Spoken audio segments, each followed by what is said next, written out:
Some mysteries are strange, some are unsettling, but then there are stories so terrifying that even seasoned investigators refuse to talk about them. Today, we're diving into what many call the scariest real mystery ever recorded, a case that defies logic, challenges our understanding of reality, and continues to haunt everyone who hears it. This isn't just a story about someone getting lost in the woods. This is about something else entirely. Prepare yourself, because the details of this case will stick with you long after this video ends. It all began in the fall of 2019. An experienced hiker named Daniel Rivers decided to take a short trip into the sprawling, infamous Pine Barrens Forest. Known for its dense woods and a long history of strange folklore, it's a place that commands respect. For Daniel, this was just supposed to be a simple 2-hour hike, a quick escape from the noise of the city. He packed light, a small backpack, a water bottle, a map, and his phone. He told his roommate he'd be back before dinner, but dinner came and went. Night fell, and there was still no sign of Daniel. He never returned. The next morning, a full-scale search and rescue operation was launched. The teams were composed of experienced professionals, people who had combed these woods countless times. They quickly found Daniel's abandoned backpack near the trailhead. Inside, they found his map and his water bottle, still half full. A few feet away, lying on a bed of pine needles, was his phone. The battery was dead, but otherwise, it was perfectly fine. Everything was there, except Daniel. He was gone, completely gone.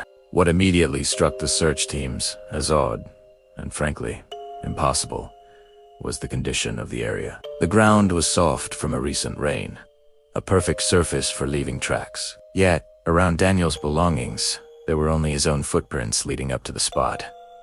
There were no prints leading away. No signs of a struggle, no scuff marks, no animal tracks. Nothing. It was as if he had walked to that exact spot and simply vanished into thin air. The lead rescuer, a man with over 20 years of experience, later told a local reporter, "It was the quietest, most undisturbed scene I've ever come across. It felt like the forest was holding its breath." For 3 agonizing days, the search continued. Teams on foot, K-29 units, and helicopters scoured miles of dense terrain. They found nothing. The dogs couldn't pick up a scent past the spot where his phone was found. It was a dead end. Hope was beginning to fade. As the 72-hour mark approached, the operation shifted from a rescue to a recovery mission. They were now looking for a body. As a last-ditch effort, they deployed a high-tech drone equipped with a thermal imaging camera, hoping to spot any heat signature that might lead them to Daniel. The drone methodically scanned the vast, monotonous sea of green. Hours passed. Then, suddenly, the operator saw something that made his blood run cold. On the drone's monitor, a heat signature appeared. It was a human figure, but it wasn't on the forest floor. It was perched on a narrow, treacherous rock ledge, hundreds of feet up the side of a steep cliff face known locally as the Needle. This wasn't a hiking spot. It was a sheer vertical rock, a place no human could possibly reach without professional climbing gear, ropes, and a great deal of skill. Daniel had none of that. The figure was standing perfectly still, unnaturally so. The drone zoomed in, and the image became clearer. It was Daniel. He was alive. But something was deeply wrong. He was just standing there, on a ledge barely wide enough for his feet, staring blankly out at the treetops. He wasn't waving for help.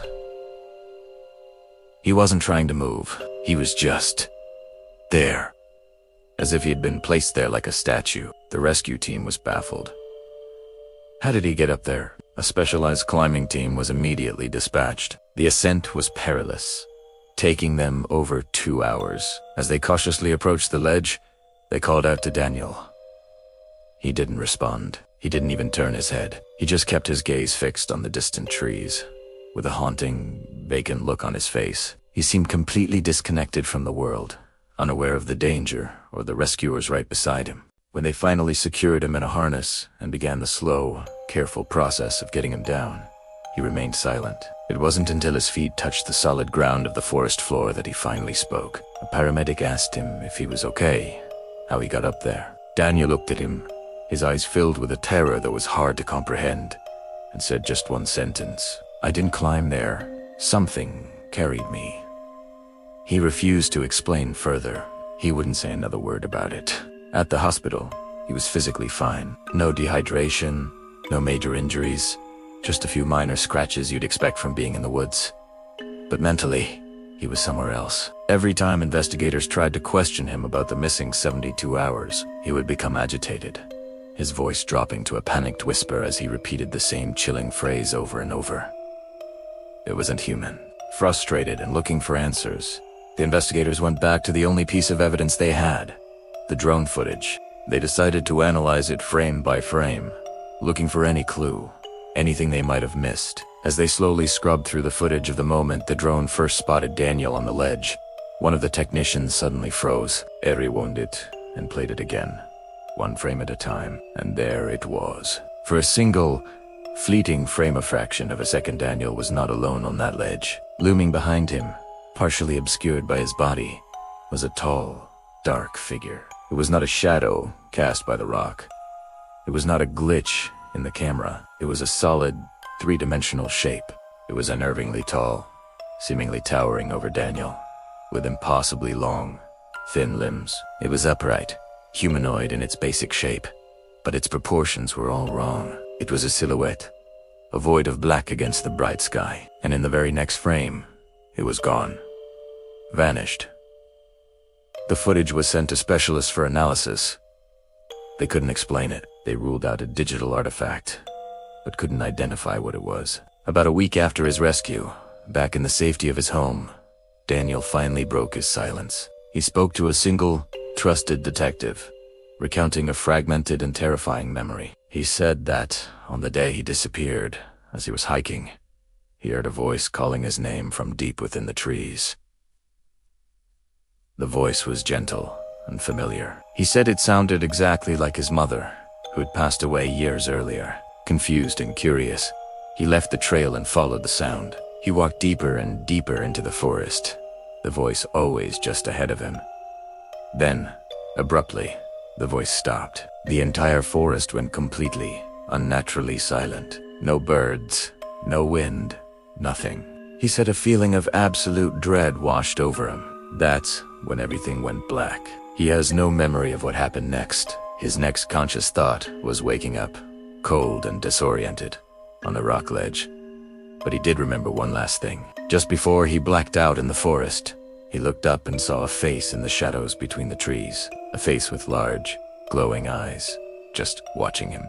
To this day, the case of Daniel Rivers remains officially unsolved. There's no logical explanation for how he ended up on that inaccessible ledge. There were no rope marks on the cliff face, no signs of climbing on his hands or shoes, no evidence of any kind. The mysterious figure in the drone footage was never identified or explained. The official report was quietly closed, with the incident chalked up to a stress-induced hallucination. A convenient, simple explanation for an impossible event. But the rescuers who were there, the ones who saw the look in his eyes, the ones who saw the raw footage of that dark figure, they don't buy it. They say otherwise. Daniel Rivers and his family moved away shortly after, changing their names and disappearing from public life. He requested that the investigators close the case and never contact him again. So what really happened to Daniel in the Pine Barrens? Was it all a complex hallucination brought on by exhaustion and fear? Was he the victim of a twisted, elaborate prank? Or did he encounter something else? A creature of local legend? Or something far more ancient and unknown? Something that we are simply not meant to understand. This story remains one of the most disturbing and unexplainable mysteries ever recorded. A chilling reminder that there are still dark, unexplored corners of our world. And sometimes, when you go looking for them, they find you first. Thanks for watching. If you found this story as chilling as I did, make sure to hit that like button and subscribe for more deep dives into the unknown. Let me know in the comments what you think happened to Daniel Rivers. Until next time, stay safe out there.